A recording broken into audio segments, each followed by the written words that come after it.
Welcome back. Welcome to episode 24. So first up today, we're going to have a look at the battery and the fuel usage which I'm using around town. Now, I haven't used the car on many long trips recently. It's been several weeks since I've been on holidays. You can see I've done around 26,800 Ks. And I use the trip A meter. You can see I've done nearly 1,400 kilometers since I last filled up. And I've still got half a tank of petrol, and I didn't actually fill it all the way, so you can see that I'm not really using much fuel on it around town, which of course you will know if you've seen some of my earlier episodes.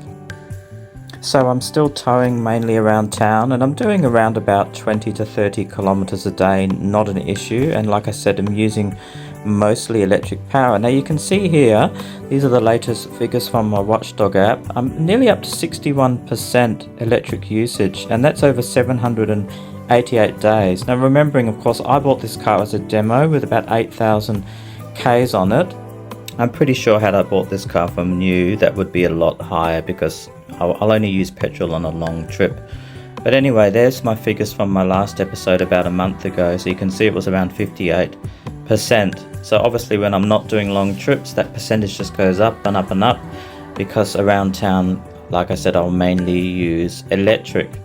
So these are yesterday's figures again. So you can see they're over 788 days. So roughly 2 years or so the car's age. And yeah, it's around 60% at the moment.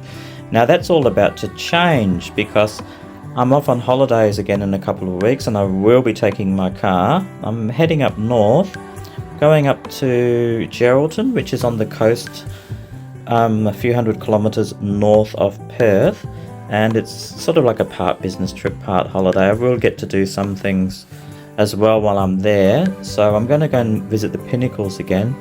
You can see there's some photos here. It's from my other channel, FindingGspots. If you haven't already subscribed, I'll put a link in the description.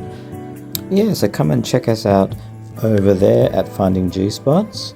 Now the last news I have is regarding the tyre rack.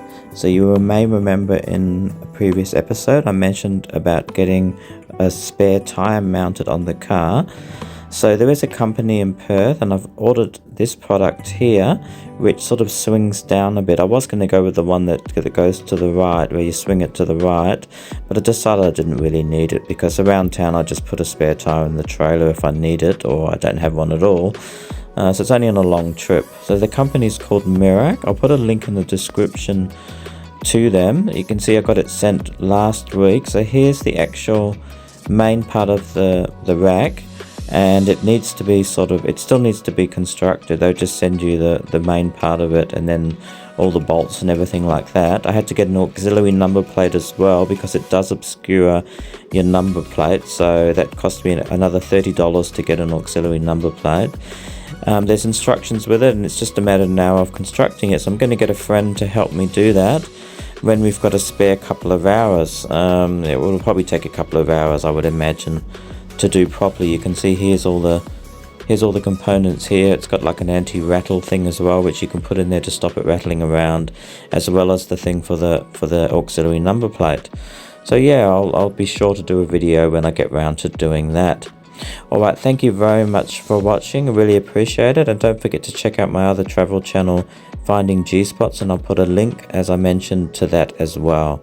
Okay, take care out there. I hope you enjoyed this, and we'll see you all soon. Bye.